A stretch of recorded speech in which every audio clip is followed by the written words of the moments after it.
കഥ കേട്ടാലോ? കഥയുടെ പേരാണ് കാക്കയും പാമ്പും. പണ്ടൊരിടത്ത് ഒരു മരത്തിന്റെ ചില്ലയിൽ 2 കാക്കകൾ കൂടുകൂട്ടിയിരുന്നു. കാക്കകൾ എപ്പോഴും വളരെ ദുഃഖിതരായിരുന്നു. കാരണം അവർക്ക് കുഞ്ഞുങ്ങളില്ലായിരുന്നു. മുട്ടകൾ വിരിയാൻ ദിവസങ്ങൾ ബാക്കി നിൽക്കെ ആരോ മുട്ടകൾ പൊട്ടിച്ച് കാക്ക കുഞ്ഞുങ്ങളെ തിന്നു. കാക്കകൾ ഭക്ഷണത്തിനായി പോകുന്ന സമയത്താണ് ഈ ക്രൂരത നടക്കുന്നത്. ഒന്നല്ല രണ്ടല്ല, പല പ്രാവശ്യം ഇങ്ങനെ സംഭവിച്ചു. എന്തായാലും ഇതാരാണെന്ന് കണ്ടുപിടിക്കാൻ കാക്കകൾ തീരുമാനിച്ചു.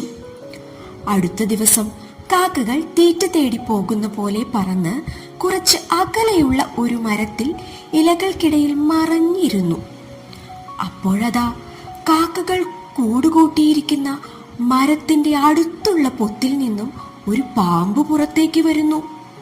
അത് മരത്തിനു മുകളിലേക്ക് ഇഴഞ്ഞു കയറി മുട്ടകൾ പൊട്ടിച്ച് കാക്കക്കുഞ്ഞുങ്ങളെ തിന്നു. എന്തു ചെയ്യണമെന്നറിയാതെ കാക്കകൾ നിറമിഴിയോടെ നോക്കി നിന്നു.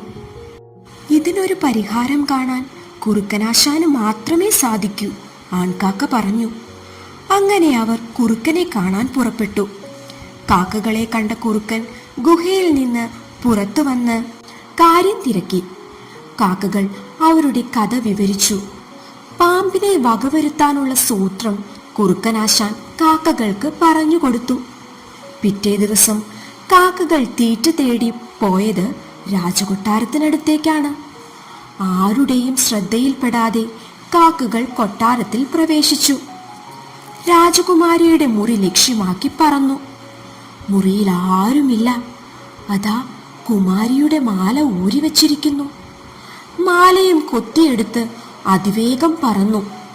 ഇതുകൊണ്ട് കണ്ടുവന്ന രാജകുമാരി ഉച്ചത്തിൽ പറഞ്ഞു, "ആ കാക്കയെ പിടിക്കൂ, അതിനെ വിടരുത്." കാവൽക്കാർ കാക്കയെ പിന്തുടർന്നു.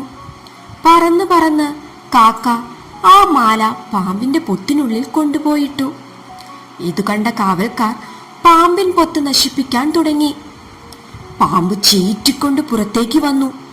ഉടൻ തന്നെ ഒരു കാവൽക്കാരൻ തന്റെ വാളുകൊണ്ട് അതിനെ വെട്ടി മാലയുമായി കൊട്ടാരത്തിലേക്ക് മടങ്ങി. മരത്തിനു മുകളിലിരുന്ന് കാക്കകൾ ഇവയെല്ലാം കാണുന്നുണ്ടായിരുന്നു. പിന്നീട് പെൺകാക്ക മുട്ടയിട്ടു. മുട്ടകൾ വിരിഞ്ഞു. കുഞ്ഞുങ്ങൾ പുറത്തു വന്നു.